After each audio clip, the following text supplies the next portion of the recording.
Welcome back to Talk to Me with the coach, Mike Mayden. I got the man back in Chicago, Brent Lillibridge. Well, welcome back to Chicago. Oh, thanks, man. It's been a little while, huh? It's amazing how a year goes and where you end up, but it's good to be home here. You know, I still miss this place, but on a different team, and finish strong. But once we don't play y'all, it's gonna be rooting for the White Sox to finish up strong. I got a lot of good friends here.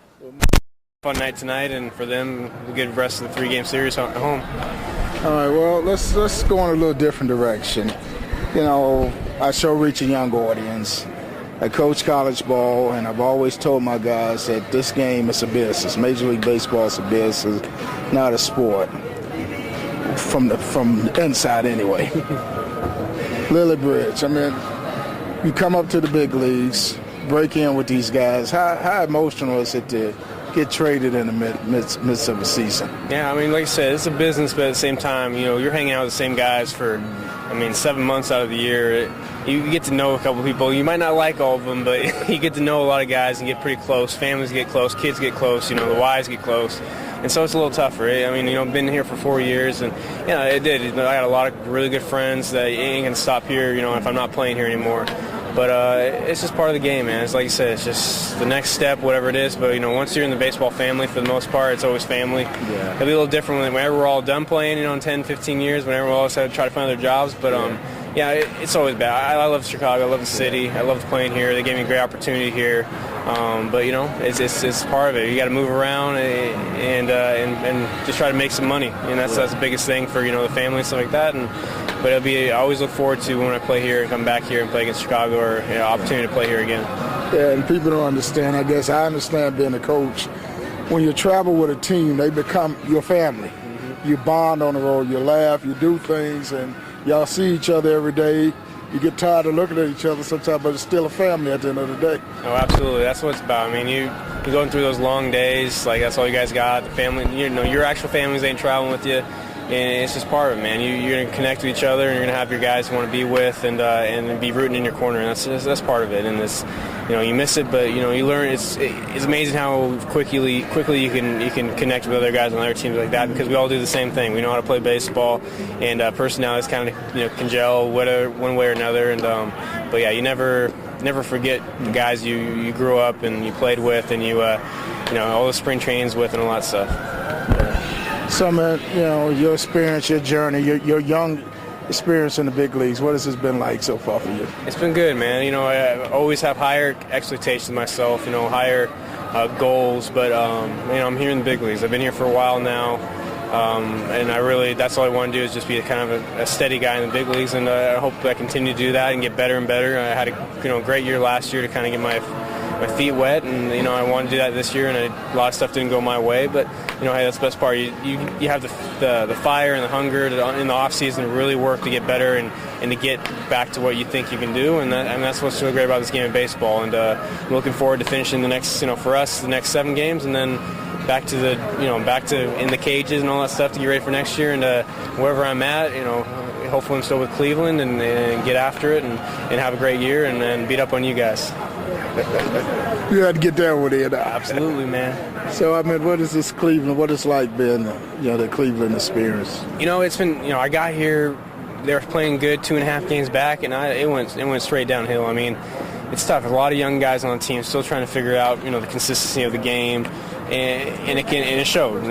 But at the same time, there's a lot of quality guys over there that really love the game, really want to play hard, and that's all you ask for. And at one point, it's going to click. And whether it's another individual, somebody they bring in to really to add to that team, but if not, these kids have the chance. They got the great talent, and I want to be a part of it. And being a little bit older, and one of the older guys on the team, which is weird.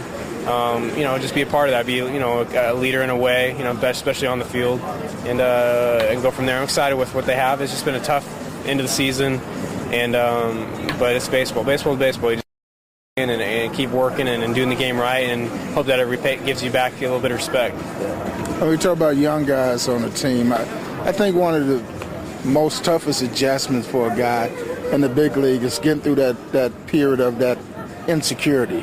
You don't know from one year to the next where you fall, where you lies with a team. Absolutely, you want to prove that you belong here, and that you need a ground of work, I guess, it's set. Like, whether it's a year. Like, for me, like, I've always questioned whether I could just be consistently a good hitter. I always knew I could play defense, but could I hit? And last year I really laid some groundwork that I could hit. I mean, I hit some more home runs than I think I ever will.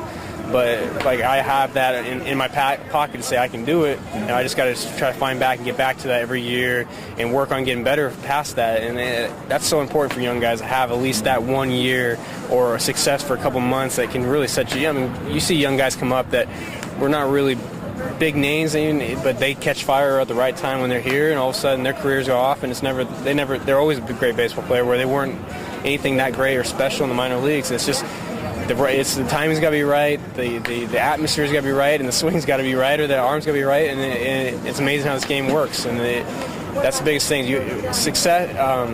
Success breeds confidence, but you have to have confidence in the first place. But you do need to see some results out of it, and that's the hard thing to teach the kids. Is our young guys coming up is like that. It will come, just trust it. But they do need to see some success, and you always hope that when they come up, it's right away and it's easy. But it don't always work that way. Yeah, and I don't think the fans really realize when they look at, for example, the White Sox peaks and valley. Now they're on a down skid at a crucial time. I don't think they realize the real wear and tear on a major league body over 162-game schedule. Oh, absolutely. There's nothing like it. In football, I mean, those guys can barely walk, but that's why they play once a week. Mm-hmm. And they play for a shorter amount of time than we do. And granted, we're not hitting each other.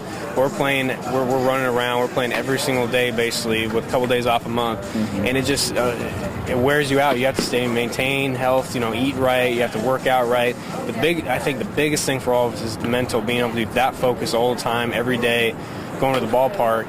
And that's why we have long off seasons, because we got to shut down and let that thing just get that baseball out of our mind for a second and just be able to hang out with the family and stuff like that, because it's exhausting. My wife always says that I look that first week home, I'm kind of more of a ghost because I'm just trying to recuperate and just not be thinking about baseball. But then baseball playoffs come up, and it's hard for me not to be in there watching swings and all that stuff. So, but it's grueling, man. This is where it's But the best thing in the world for them coming up right now is they finish good. They're tied right now. It's 0-0, and they play hard, and they can catch on and play good baseball the last 7 days, and they win it. They're going to go in with confidence. If they were just kind of coasting through us, like some of those teams were just kind of coasting and winning, but not really getting that fire they've had. Like it's sometimes like St. Louis Cardinals. It's a perfect example. So I think it's a definite possibility for the White Sox to do the exact same thing.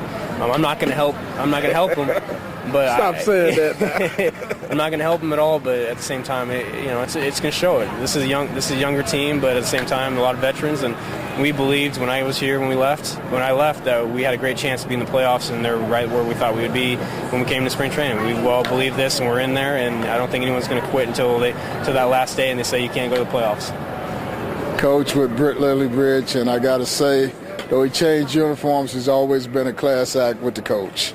I appreciate it. Yeah. All right, thanks a lot. Wish you well when you leave. Thank you, man. Got to get you some Giordano's or something before you leave, man.